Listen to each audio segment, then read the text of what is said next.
Inaugurata venerdì 31 marzo 2023 la mostra Il fantasma della forma, la scultura contemporanea, nel Museo Civico della Laguna Sud di Campo Guglielmo Marconi a Chioggia. Un viaggio all'interno del mondo della scultura del Novecento e fino ai giorni nostri in un continuo dialogo tra cultura materiale e linguaggi contemporanei. Tra gli artisti in mostra, oltre ai grandi maestri, Pietro Girardi, il camaleontico Aldo Mondino e il re della pop italiana Mario Schifano. Assessore Zennaro, questa mostra bella che naturalmente secondo me ha la sua impronta, o sbaglio? Perché poi le cose che vengono poi proposte qua a Chioggia molto spesso riesco a identificarle quando le organizza lei, o sbaglio?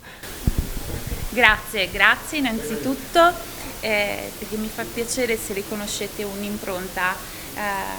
Ci teniamo come amministrazione veramente a dare una svolta, a far capire un progetto, un percorso che abbiamo, soprattutto dal punto di vista culturale.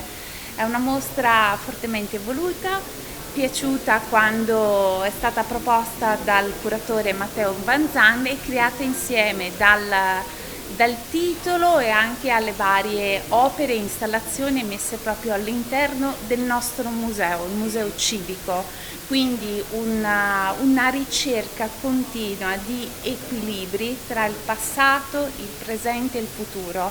Volevamo veramente cercare di aprire un confronto e far capire attraverso l'arte la ricerca anche politica e sociale che stiamo mettendo in atto.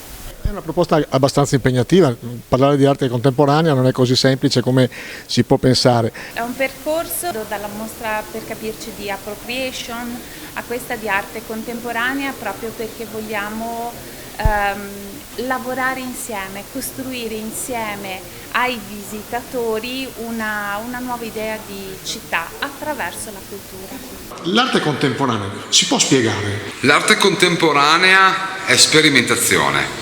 Artisti che creano, artisti che hanno un'identità e hanno un pensiero. Nasce l'arte contemporanea perché si passa da un'arte del fare, Raffaello, Michelangelo eccetera, ad un'arte del dire, del comunicare qualcosa a chi la visita, la vede e a volte anche la subisce.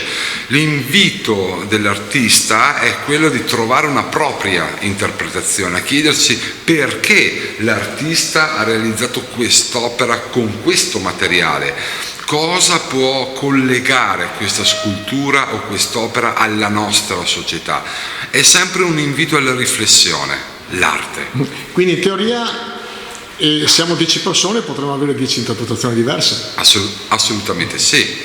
L'arte è libertà. Infatti non esiste una storia dell'arte, esistono infinite storie dell'arte.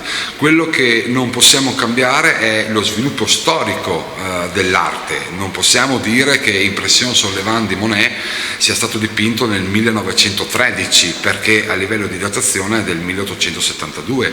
Però quello che possiamo fare è creare una lettura alternativa. Certo, c'è la lettura dell'amante dell'arte, c'è la lettura dello storico dell'arte, sono due mondi differenti che determinano due approcci differenti anche.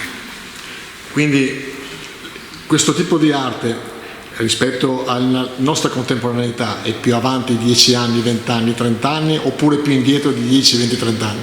Oggi non lo possiamo forse più dire, perché dopo un Novecento così, chiamiamolo ingombrante, l'artista si sta chiedendo dove andare. Ci sono artisti che sono avanti 10 anni e che raccontano una storia e artisti che sono fermi agli anni 80. L'arte solitamente è anticipatrice di qualcosa di un futuro che avverrà. Poi siamo noi che dobbiamo trovare il senso di questo futuro e modificarlo in meglio possibilmente o mantenere le cose come stanno.